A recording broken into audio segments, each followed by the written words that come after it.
আপনারা এই ভিডিওটি অবশ্যই দেখবেন এবং বন্ধুদের সঙ্গে শেয়ার করবেন। লাস্ট পর্যন্ত অবশ্যই দেখবেন। দেখুন আল্লাহ আমাদের প্রতি কত রহমত দান করেছেন। তো চলুন ভিডিওটি দেখা যাক। আল্লাহ যাকে মাফ করতে চাইবেন তাকে একটা পর্দার আড়ালে নিয়ে যাবেন। জিজ্ঞেস করুন, এই বান্দা এইসব কাজ করছো?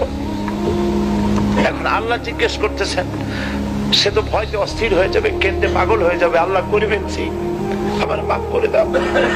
আল্লাহ পাক তার জবানের সমস্ত পাপের কথা শুনে সে যখন অনুতপ্ত হয়ে কাঁদতে থাকবে, আল্লাহ বলবেন, যা মাফ করে দিলাম, জান্নাতে চলে যা। এইটা হচ্ছে হিসাব ইয়াসির। আল্লাহুম্মা হাসিবনি হিসাবান ইয়াসিরা।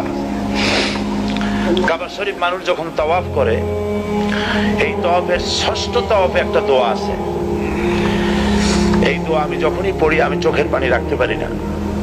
ষষ্ঠ চক্কর একটি দোয়া আছে। দোয়াটা হচ্ছে, আল্লাহুম্মা ইন্না আলাইয়া হুকুকান কাসীরান ফীমা বাইনি ওয়া বাইনাক। আয় আমার রব, তোমার সাথে আর আমার সাথে অনেক দেনা পাওনা আছে, আর তোমার বান্দাদের সাথেও আমার অনেক দেনা পাওনা আছে।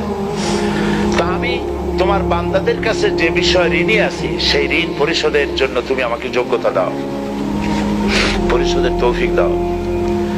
আর আমার কাছে তোমার দেনা আছে, তা আমার কাছে তোমার যে দেনা আছে সব দেনা তুমি শোধ করে দিয়েছো।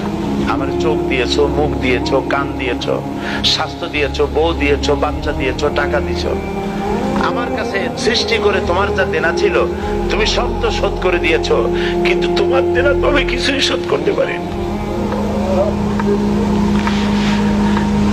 তোমার দেনা আমার শোধ করার একটা পথ আছে মাবুদ, সেই পথটা হলো তুমি আমার মাফ করে দাও।